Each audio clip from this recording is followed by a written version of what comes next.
আলহামদুলিল্লাহি রাব্বিল আলামিন আসসালাতু ওয়াসসালামু আলা রাসূলিহিল কারীম ওয়া আলা আলিহি ওয়া সাহবিহি আজমাইন। বাংলাদেশ জামাত ইসলামী ফুলতলা উপজেলা কর্তৃক আয়োজিত আজকের এই ছাত্র যুব সম্মেলনের সংগ্রামী সভাপতি, আজকের এই সম্মেলনের সম্মানিত প্রধান অতিথি, বাংলাদেশ জামাত ইসলামী সংগ্রামী সেক্রেটারি জেনারেল, সাবেক এমপি, জাতীয় নেতা, ডুমুরিয়া ফুলতলার সকল শ্রেণী পেশার, দল মত জাতি বর্ণ ধর্ম নির্বিশেষে সকল ভাই এবং বন্ধুদের জন্মদিত নেতা, আমাদের সকলের শ্রদ্ধেয় নেতা, সংগ্রামী জননেতা জনাব অধ্যাপক মিয়া গোলাম পরম, আজকের এই সম্মেলনের সম্মানিত বিশেষ অতিথি, ইসলামী ছাত্র শিবিরের সংগ্রামী কেন্দ্রীয় সভাপতি, জুলাই বিপ্লবের অন্যতম প্রধান নায়ক ছাত্র নেতা জনাব জাহিদুল ইসলাম, আজকের এই সম্মেলনের অন্যতম বিশেষ অতিথি,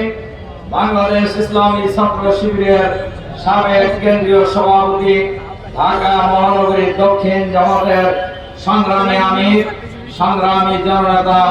জনাব ডক্টর শফিকুল ইসলাম মাসুদ সহ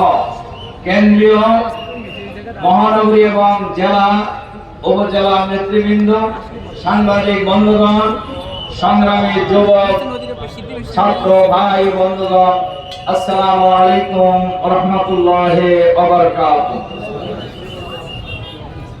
বাংলাদেশ জামাত ইসলামী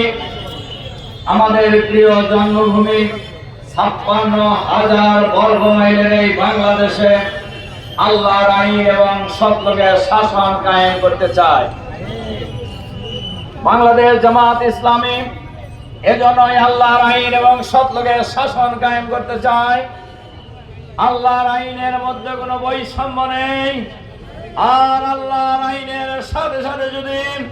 সত্যের শাসন কায়েম করা যায়, তাহলে এই বাংলাদেশ হবে আগামী দিনে একটি সমৃদ্ধ বাংলাদেশ ইনশাআল্লাহ। এ কারণে বাংলাদেশ জামাত ইসলামী হাঁটি হাঁটি পা পা করে বাংলাদেশের গ্রামে গঞ্জে শহরে নগরে বন্দরে বাংলাদেশের প্রতিটি প্রান্তরে বাংলাদেশের ছাত্র জনতার প্রিয় সংগঠনে পরিণত হয়েছে। বাংলাদেশ জামাত ইসলামীর এই অগ্রযাত্রাকে রুখে দেওয়ার জন্যই জামাত ইসলামের তৎকালীন আমির, সফল দুর্নীতিমুক্ত মন্ত্রী এ উপমহাদেশের অন্যতম প্রধান আলেম শহীদ আমিরে জামাত মাওলানা মতিউর রহমান নিজামী, আল্লামা দেলোয়ার হোসেন সাইদি সহ 11 জন নেতাকে